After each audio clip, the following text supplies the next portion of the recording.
Hi, welcome. I'm Lisa Saunders out of Baldwinsville, New York, and I have a very nice author that I just met recently at the Baldwinsville Public Library for an author event. I'm very interested in your cause, so if you could just tell me what you do and who you are. Okay, hi Lisa. Thank you for having me today. My name is Cindy Joslin, and I wrote a children's book based on the true life story of my niece Sandra and her support dog Ginger. And we're trying to raise awareness about chronic Lyme disease. I'm a retired nurse, worked locally for a very long time and also in the capital region. And I retired about a year ago, and my focus now, kind of my life's mission, is to spread the word about the problems of especially children not being diagnosed correctly for tick-borne diseases. So when I'm not promoting the book, I'm often working with the CNY Lyme Alliance. We have a wonderful group here with a great website, and we do a lot of work out in the community trying to educate and provide support for people who, for particularly people who are struggling with tick-borne diseases like chronic Lyme. Now, how did what were some of the symptoms that were kept being misdiagnosed, or how did she finally get diagnosed? Right. So in the case of my niece, she, from the age of like 10 to 20, 21, which happened to be during COVID, um, was progressively ill. And just no one seemed to ever really know what was wrong with her. Looking back now that we know that it's Lyme and co-infections from Lyme, we know she had a tick bite at the age of 9, and she was treated with a couple of weeks of antibiotics.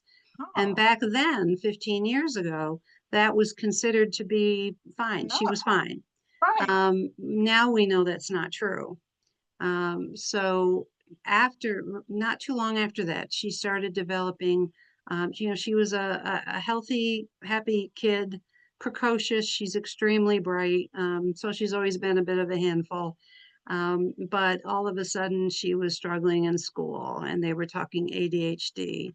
She was forgetful. She couldn't concentrate. She became very anxious, and she started passing out, and Oh, so gosh. it just got, she complained of all kinds of physical aches and pains. And unfortunately, with tick-borne illnesses, it's very hard to know what's going on and how to detect them. So, How do you um, detect it? Like, how did she get diagnosed finally? well, finally, when she was in her early 20s, she basically gave up on Western medicine. She'd seen every specialist there is. She'd been institutionalized. She'd been on, I can't tell you how many mental health medications. None of any that ever seemed to help. In fact, it seemed to make her worse.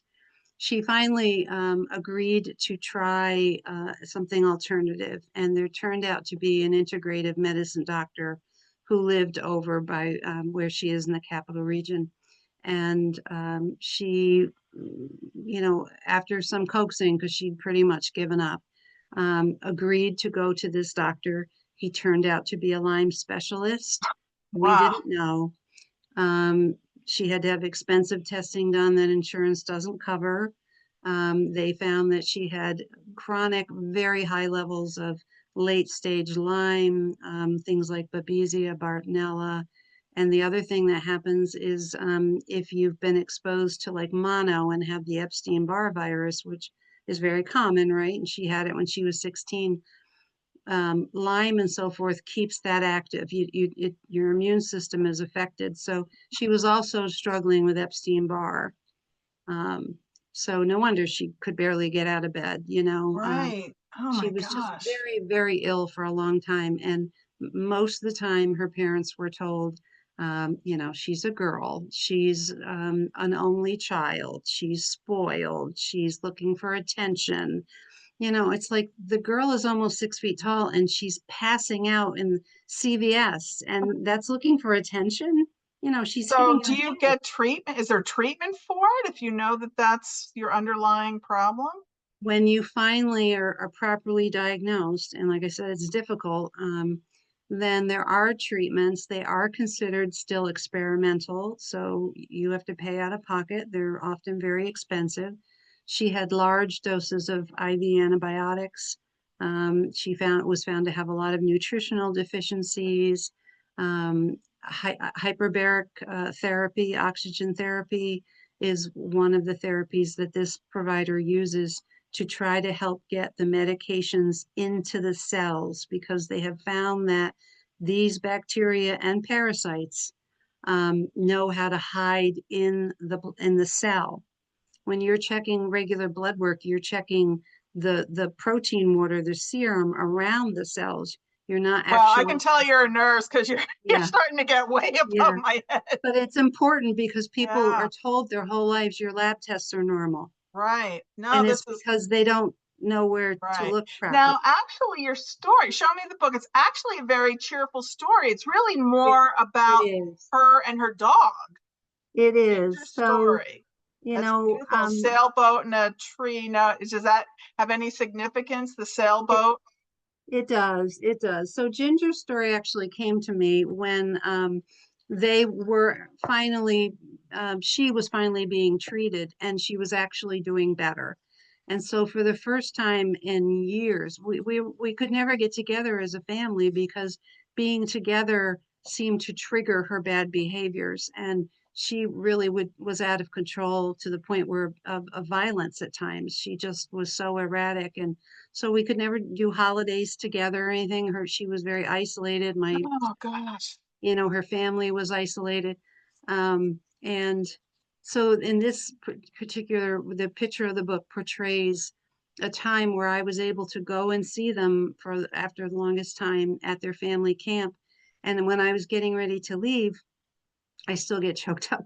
I saw her and Ginger, her best furry friend in the world, sitting on the swing down by the water watching the sunset. And it was the first time I'd seen them in over 10 years, just enjoying a normal, calm, peaceful, happy moment together, you know? And so that's the picture that I've captured on Wow. through an illustrator. Uh-huh. Um, and my hope is that the book cover is attractive enough that people will, even if they don't buy it, if they'll pick it up in one of the places where I have it and at least look at the back cover, there's information on there to plant the seed. If you have a healthy kid and all of a sudden they're really struggling and no one knows why, please, please find a doctor that knows how to test for Lyme, because that could be Lyme or tick-borne illnesses could be what's making your child so ill. And and that's our hope, is that we can help other people And find and that it's like sooner. so it's a story of a girl with her dog, really, because wasn't this dog you said well, I'll let you tell the story. Yeah, Tell me yeah. their story. So the story, I mean, I know it sounds odd for this to be a children's book, but on the way home that day from after seeing that, I really just was, asking heaven to give me a way to help them, because I wanted to do something to help continue their healing. Our whole family had been contributing for years because this destroys people financially. And so we'd already pretty much given everything we could give as far as finances, but I just wanted something I could do. And so when I got home that night, this story just was on my heart to write down. And it was Ginger actually telling the story. That's why it's called Ginger's story. So the golden That's the retriever, dog is telling the story. Okay.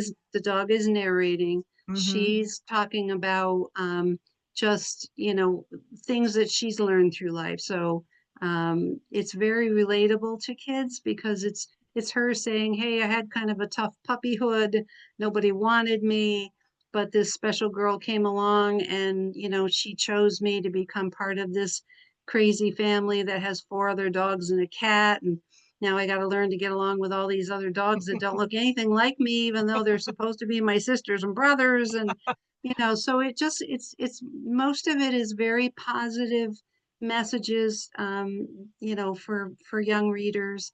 We all go through hard times. We all have hard days, but her message throughout especially when the dog herself gets very sick with Lyme. And then they all have to take care of her. Is we're all right. She gets very sick, and really at that point, it's Sandra taking care of Ginger, even though Sandra is sick. Oh. Mm-hmm. The two of them in honestly have this amazing bond.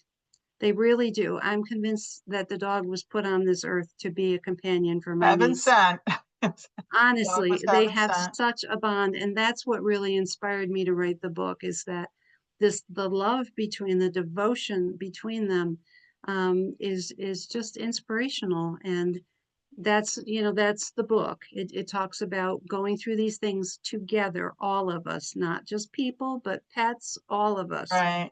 We're all important, and that it can be okay, which makes it a great book for any kid. There's, all kinds of just normal messages, but it also, I think, especially for a child that might be going through some kind of a hard time. Mm-hmm.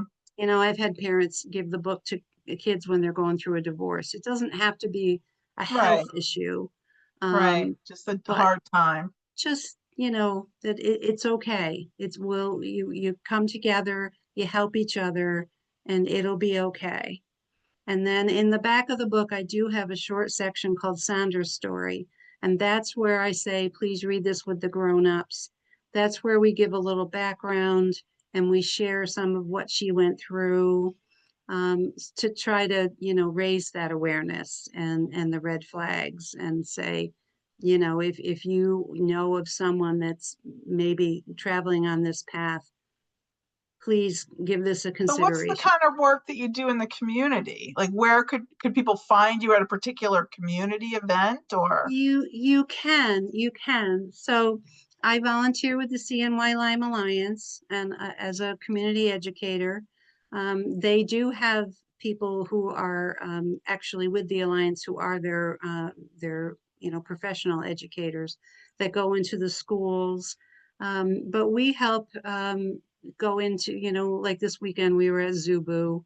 I was actually there with my book, but I was right next to them Where seeing what's that? Was that at the which the zoo? zoo, at the Rosamond Gifford Zoo. In Syracuse. Yeah, Okay. yeah.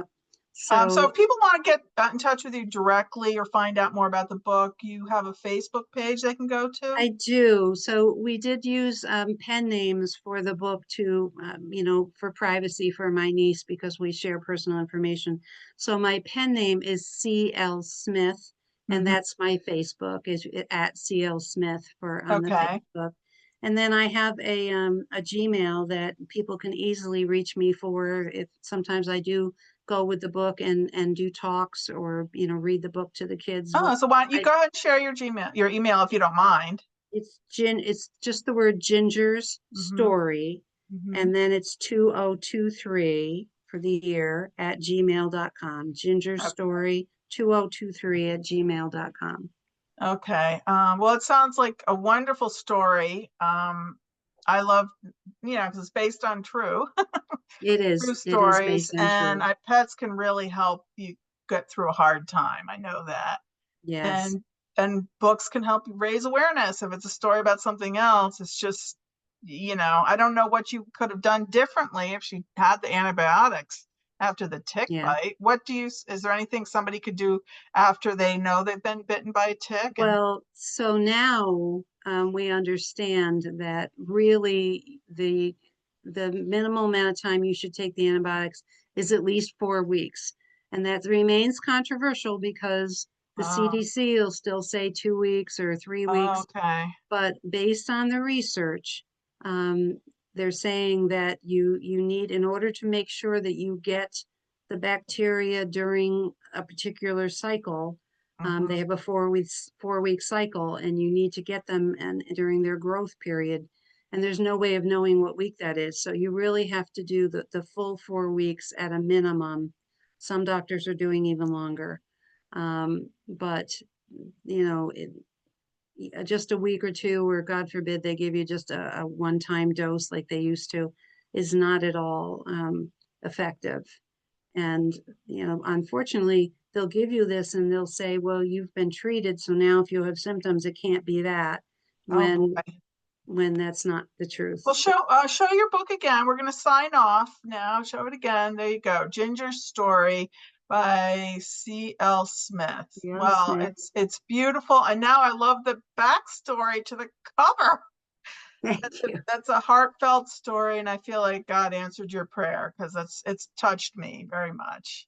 Thank you. All right. Thank Well, you. thank you so much for coming on the TV show, and I hope to see you again soon. Okay. Thanks so much. You're welcome. Bye-bye.